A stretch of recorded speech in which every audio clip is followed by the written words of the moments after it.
십자가의 은총이라는 제목으로 말씀을 생각하고자 합니다. 지난 주간에 저희 집에서 모든 가정, 모든 아이들이 겪는 보편적인 사건이 하나 일어났습니다. 그것은 초등학교 5학년짜리하고 초등학교 1학년짜리 두 아이가 극심하게 싸우는 것입니다. 할아버지가 보다 못해서 책망을 했습니다. 그들이 요구하는 것 내가 이제부터는 안 들어주겠다라고 이야기를 했습니다. 엄포를 놨죠. 그랬더니 두 아이가 서로 딜을 하면서 형아 이제 우리 앞으로 말 잘 듣자. 그럴 수 있지 이러면서 둘이 딜을 합니다. 형제간에.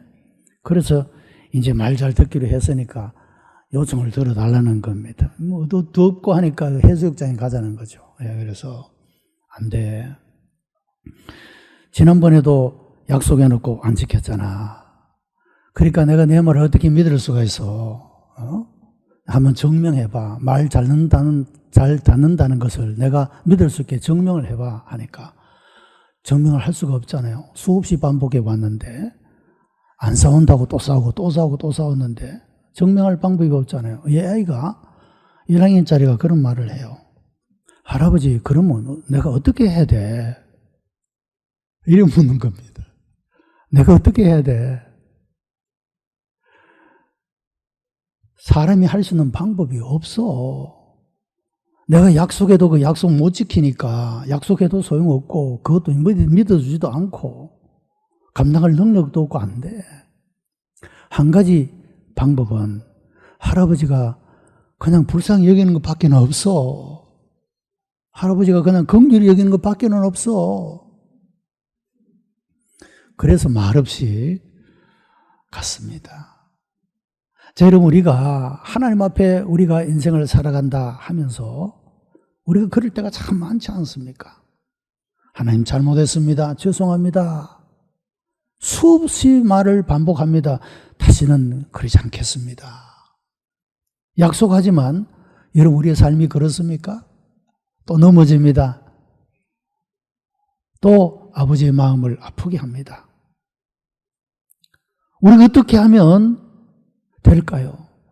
주님 내가 어떻게 하면 되겠습니까? 여러분 우리에게는 힘이 없습니다. 해결할 능력이 없는 거예요. 오직 주님이 나를 불쌍히 여겨주시는 것, 주님이 나를 긍휼히 여겨주시는 것 이것밖에 없는 줄로 믿습니다. 십자가의 은총밖에 없다 그 말씀이죠. 우리가 우리의 죄를 어떻게 우리의 죄를 문제를 해결할 수가 있겠습니까? 오직 십자가에서 나를 대속하여 대속의 죽음을 죽으신 예수 그리스도의 십자가 밖에는 그 죄의 문제를 해결할 수 있는 길이 전혀 없다는 것입니다. 내 능력으로 안 됩니다. 힘으로 돈으로도 될 수 있는 문제가 아니지 않습니까? 오늘 예배드리는 우리 모든 성도들에게 이런 십자가의 은총이 풍성하게 흐르게 되기를 축복합니다. 이 세상에는 죄와 전혀 상관없이 사는 사람이 아무도 없습니다. 성경은 그렇게 말합니다. 모든 사람이 다 죄를 범하였다. 선을 행하는 사람이 없으니 한 사람도 없다. 성경은 모든 사람이 죄인이라고 선언하고 있다는 것입니다. 사람은 자유롭게 살기를 원하고 평강 속에 살아가기를 원하지만 이 죄의 문제를 해결하지 않고서는 그 자유와 평강의 삶을 결코 살아갈 수 없게 된다는 것입니다. 아담의 후손인 모든 인간은 모두 원죄를 가진 죄인들입니다. 시편 51편의 말씀을 보면 내가 죄악 중에 출생하였으며 어머니가 나를 죄 중에 잉태하였나이다 라고 그렇게 말합니다. 어머니도 죄악 가운데서 나를 출생했고 나도 죄악 가운데서 태어났노라고 고백하는 모습을 봅니다. 모두가 다 원죄를 지고 살아가는 사람들이라 그런 말씀이죠. 죄라고 하는 말은 헬라어로 하말티아라는 말입니다. 이것은 관역이 빗나갔다는 뜻입니다. 관역이 무엇입니까? 하나님의 뜻, 하나님의 말씀, 하나님의 기뻐하심. 이것이 관역입니다. 우리의 삶 속에서 얼마나 많은 관역이 빗나가는 삶을 살아가지 않았습니까? 이런 죄의 문제, 내 결심으로 되는 것도 아니고 내 노력으로 힘쓰므로도 되는 것이 아니라 오직 십자가의 은총으로만 해결할 수가 있는 것이고, 성령께서 우리의 삶 가운데 임재하시어 우리를 권능의 장정에 붙잡아 주실 때 우리는 이 모든 죄를 이기는 성숙한 그리스도인으로 응답하는 삶을 살아갈 수가 있다는 것입니다. 아담이 범한 원죄의 출발은 교만의 죄였습니다. 이 교만을 한마디로 말하면 하나님과 같이 되고자 하는 것입니다. 여러분, 사람은 높은 자리에 자꾸 올라가기를 원합니다. 그런데 그 올라가고자 하는 끝이 하나님에게까지 올라가고 싶은 것이 인간의 욕망이라고 하는 것입니다. 하나님은 에덴 동산에서 동산 중앙에 있는 나무의 실과는 먹지 마라, 먹으면 죽는다라고 말씀하셨습니다. 그런데 사단은 아담을 그렇게 미혹하죠. 그거 먹으면 눈이 밝아져서 하나님과 같이 되기 때문에 먹지 말라고 한 거야. 그런 유혹의 말을 던졌습니다. 그 말을 들어보니 그럴듯해 보였습니다. 아, 하나님이 그걸 먹으면 내가 죽기 때문이 아니고 하나님과 같이 될까 봐 못 먹게 했구나. 얼마나 유혹적인 말입니까?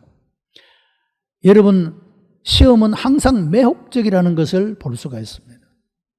그런데 먹었더니 죽음의 존재가 되어진 것입니다.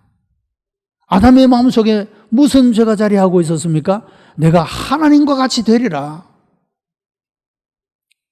그 이후로 끊임없이 인간의 삶이라고 하는 것은 하늘 꼭대기까지 닿자, 하나님처럼 되자라고 하는 바벨탑의 문화가 세계 역사 속에서 계속해서 이어져 오고 있는 모습을 볼 수가 있는 것입니다. 인간의 문화는 한마디로 하나님을 대적하는 문화로 그렇게 자리 잡고 있다라고 하는 것입니다. 여러분, 우리는 하나님의 자녀들로서 그 모든 비뚤어진 것들을 바르게 제자리에 있지 못한 것들을 제자리에 돌려놓아야 합니다. 모든 문화도 하나님의 것이 되어야 합니다. 모든 학문도 하나님의 것이 되어야 합니다. 본래 하나님의 것입니다.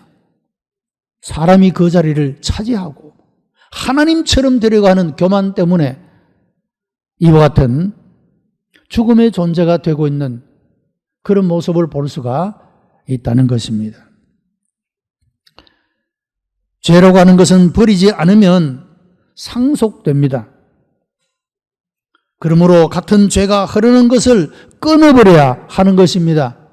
죄가 상속되는 것을 차단해야 한다, 그런 말입니다. 창세기 9장에 보면 노아가 술을 먹고 잠이 들었는데 아들이 자기에게 행한 일을 알고 가나안은 저주를 받고 그 형제의 종들의 종이 되기를 원하노라라고 저주의 말을 했습니다. 이 저주대로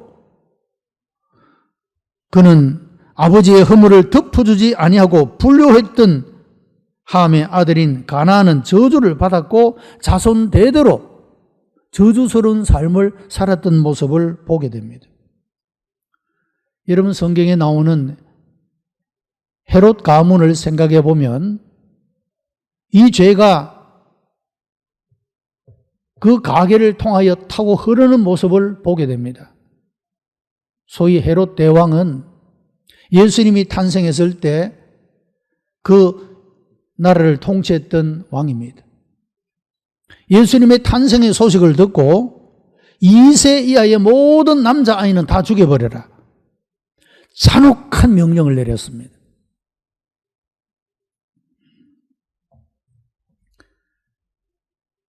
이런 잔인함은 아들인 헤롯에게 상속됩니다. 그는 동생의 아내를 빼앗았습니다. 그리고 그 일을 책망하는 세례 요한을 죽였습니다. 손자인 헤롯 아그리빠는 야고보를 죽이고 베드로를 옥에 가두었고 기적으로 풀려나자 감옥에 간수를 다 죽였습니다. 그리고 나중에는 충이 먹어서 죽었다. 하나님이 받아야 할 영광을 자기가 대신 받다가 하나님의 진노를 받아서 충이 먹어 죽었다라고 성경은 말하고 있습니다. 4대 헤롯은 사도 바울을 괴롭히고 복음을 받지 않다가 결국 왕에서 쫓겨나고 비참하게 살다가 죽었던 것을 보게 됩니다. 여러분, 4대에서 왕에서 쫓겨났다. 이 헤롯 가문이 완전히 망하게 되어지는 그런 모습을 볼 수가 있다는 것입니다. 여러분, 저주가 3, 4대까지 내려오면 그야말로 초토화가 되는 것입니다. 아무것도 남는 것이 없게 된다는 것이죠. 여러분, 경제가 어렵다 보면 큰 부자들도 하루아침에 쓰러지는 그런 것들을 경험합니다. 큰 부자는 뭐 그래도 3년 동안 먹을 게 있다고 그러지만 여러분, 큰 부를 자기 대에 지켜내지 못하고 다 털어버리는 그런 사람이 얼마나 많은지 모릅니다. 그런데 하물며 저주가 3, 4대까지 내려가면 어떻게 견디겠습니까? 남는 것이 그야말로 하나도 없는 것이 되어져 버리지 않겠습니까? 여러분, 이런 가게에 흐르는 저주를 끊어야 합니다. 그 길은 예수 그리스도를 나의 구주로 믿고 예수 그리스도를 통하여 우리의 삶에 부어주시는 십자가의 은총을 받는 길밖에는 없는 줄로 믿습니다. 우리는 썬뿌리가 상속되는 것을 두려워해야 합니다. 히브리서 12장 15절에 너희는 돌아보아 하나님의 은혜에 이르지 못하는 자가 있는가 두려워하고 또 썬뿌리가 나서 괴롭게 하고 많은 사람이 이로 말미암아 더러움을 입을까 두려워하고 망령된 자가 있을까 두려워하라. 눈물을 흘리며 구하되 버림바가 되어 회개할 기회를 얻지 못하였느니라. 이런 말씀이 있습니다. 여러분, 죄는 반복되고 성장하고 같은 죄는 전염되어 가는 것을 보게 됩니다. 부모님 세대에서 원수 이야기를 하면 그 개념이 각인되어져서 자녀와 후손들에게 이어져 내려오는 모습을 봅니다. 여러분, 일본이 우리나라뿐만 아니라 많은 나라들의 큰 피해를 주었고 그 마땅히 정죄받아야 마땅한 행동입니다. 그런데 아직도 그러고 있습니다.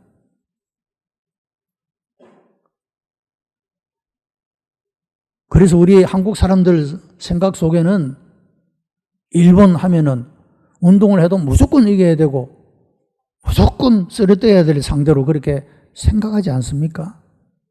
그것이 이때 일본 나라를 통해서 겪었던 그 아픔과 고통들 때문에 계속해서 내려오는, 민족 속에 내려오는 그런 아픔이라고 말할 수가 있죠. 자, 여러분, 우리는 하나님의 사람들로서 좋은 것들을 흘려보내게 되기를 바랍니다. 축복을 흘려보내고 칭찬을 흘려보내고 인정을 흘려보내야 되지, 미워하고 정죄하고 조롱하고 비난하고 여러분, 이런 것들을 흘려보내면 사람이 매일 그렇게 살면 어떻게 그 삶이 행복할 수가 있겠습니까? 우리는 땅의 저주도 차단해야 합니다. 신명기 28장에 보면 여호와께서 폐병과 열병과 상한과 학질과 한재와 풍재와 썩는 재앙으로 너를 치시리니 비 대신에 티끌과 모래를 내 땅에 내리시리니 필경 너를 멸하리라. 하나님 앞에 범죄한 사람들을 향하여 하나님께서 이와 같이 진노하고 있는 모습을 봅니다. 사람이 죄를 지으니까 땅도 이와 같이 저주의 땅이 되어져 버리고 많은 모습을 봅니다. 자, 여러분, 요즘에 환경오염, 환경 파괴가 심각하다고 말하고 있지 않습니까? 누가 한 겁니까? 오늘을 살아가는 우리가 하고 있는 것입니다. 이 피해를 우리도 보지만 누가 더 심각하게 그 피해를 감당해야 되겠습니까? 바로 우리의 자녀 세대요, 후세대들이라고 할 수가 있지 않습니까? 우리가 저질러 놓은 환경 파괴의 그 결과들을 누가 떠안고 책임을 져야 되느냐? 우리의 자녀들이, 우리의 후손들이 짊어질 수밖에 없는 모습을 봅니다. 성도 여러분, 성경은 우리들로 하여금 어두운 세상에 빛이 되라고 말씀하시고 썩어져가는 세상에 소금이 되라고 말씀합니다. 여러분, 우리 모두가 다 하나님의 진리의 말씀 위에 굳게 서서 땅의 저주도 막아설 수 있는 하나님의 사람들이 되기를 바랍니다. 죄는 반드시 하나님의 징계와 진노와 심판을 받게 되어 있는 것을 봅니다. 한번 빗나간 불순종은 인생의 삶에 크고 작은 죄를 짓게 만드는 것을 보게 됩니다.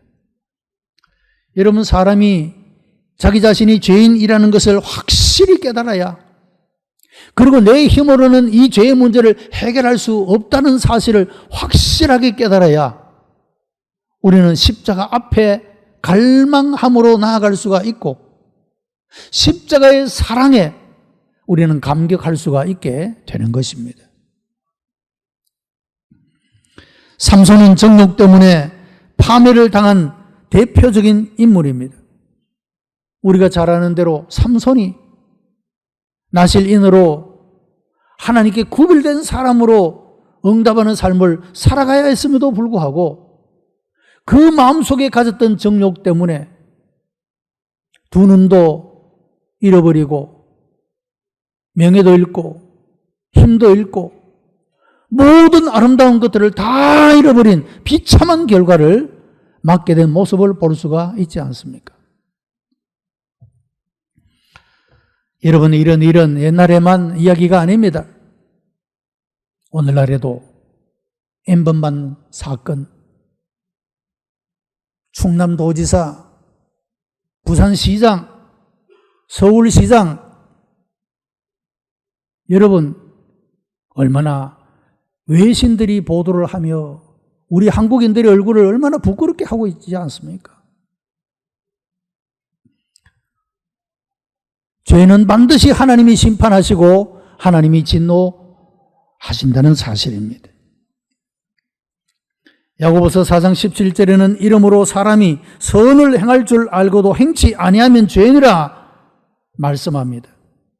하나님께서 우리들에게 감동과 은혜를 주셨는데도 불구하고 그 감동대로 은혜대로 살지 않는 것도 죄다라고 말씀하고 있다는 겁니다. 우리가 꼭 악하고 나쁜 일을 행해서만 죄가 아니라 선을 행할 줄 알면서도 행하지 않는 것이 죄라고 말씀하고 있다는 것입니다. 말로 짓는 죄도 있습니다. 저주하거나 모독하거나 원망하거나 거짓말하는 것도 죄인 것입니다. 에베소 4장 29절에 무릇 더러운 말은 너희 입 밖에도 내지 말고 오직 덕을 세우는 데 소용되는 대로 선한 말을 하여 듣는 자들에게 은혜를 끼치게 하라고 말씀합니다. 성도 여러분, 우리 오천중앙교회 성도들은 정말로 하나님의 진리의 말씀 위에 서서 말씀대로 행하는 복된 성도들이 되시기를 바랍니다.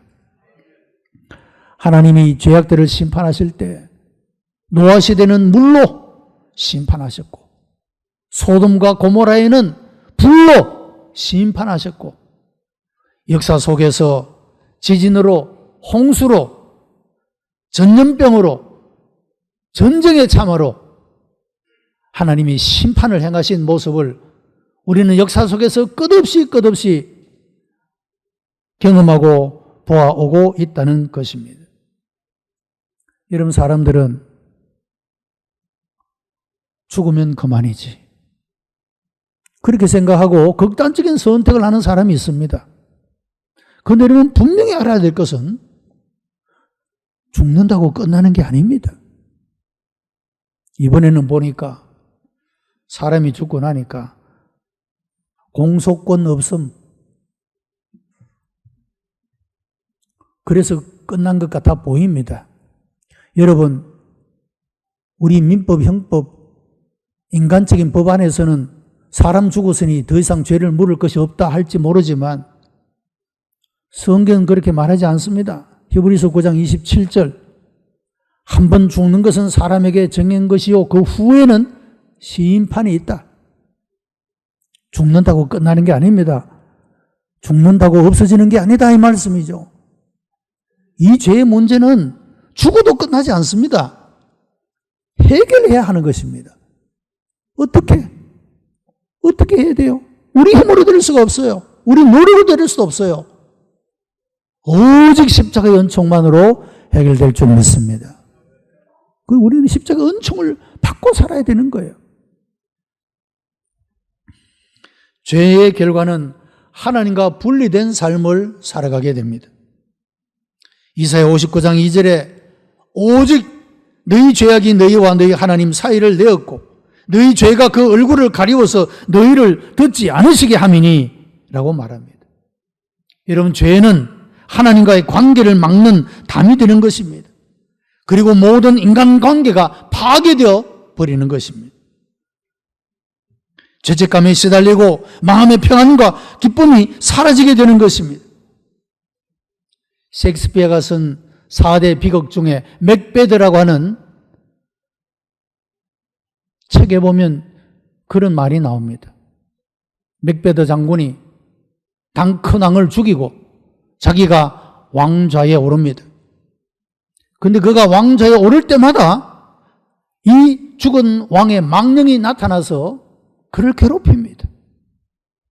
그래서 이런 고백을 하죠.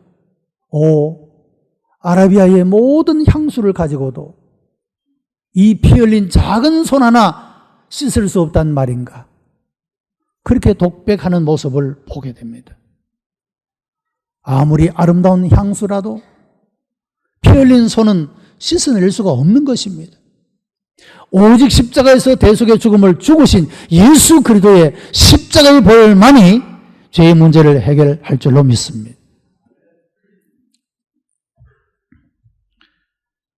야고보 1장 14절로 15절에 오직 각 사람이 시험을 받는 것은 자기 욕심에 이끌려 미혹됨이니 욕심이 잉태한 적 죄를 낳고 죄가 장성한 적 사망을 낳느니라고 말씀했습니다. 여러분, 이 사망은 아담이 불순종함으로 얻은 육체적 사망과 이어 소위 영적인 사망입니다. 둘째 사망을 말하고 있는 것입니다. 예수 믿는 사람들도 첫 번째 사망은 피할 수가 없습니다. 육체적 죽음은 영혼과 육체의 분리입니다. 영혼이 떠나가는 것이 육체의 죽음입니다. 영적인 죽음은 그 영혼이 하나님과 함께하지 못하고 하나님에게서 분리되는 것이 영적인 죽음인 것입니다. 이것이 둘째 사망입니다. 지옥에 들어가는 것을 말하고 있는 것입니다. 여러분, 죄는 하나님이 반드시 심판하신다는 사실을 기억하고 하나님이여 우리 속에 가지고 있는 정욕 때문에 이런 둘째 사망의 해를 받지 아니하도록 예수 그리스도의 보혈로 씻어 정결케 하시고 정결한 마음을 부어 주옵소서 기도할 수 있게 되기를 바랍니다. 하나님이여 이 나라, 이 민족, 이 사회 깨끗하게 씻어 주시옵소서. 정결한 나라가 되게 하여 주옵소서. 누가 기도하겠습니까?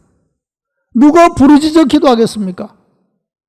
교회만이 이 세상의 희망입니다. 교회만이 할 수가 있는 것입니다. 예수님은 우리의 죄를 담당하시고 그 대가를 지불했습니다. 우리가 죄인임을 인정하며 죄를 고백하면 용서받고 구원해 주시겠다고 말씀하고 있는 것입니다.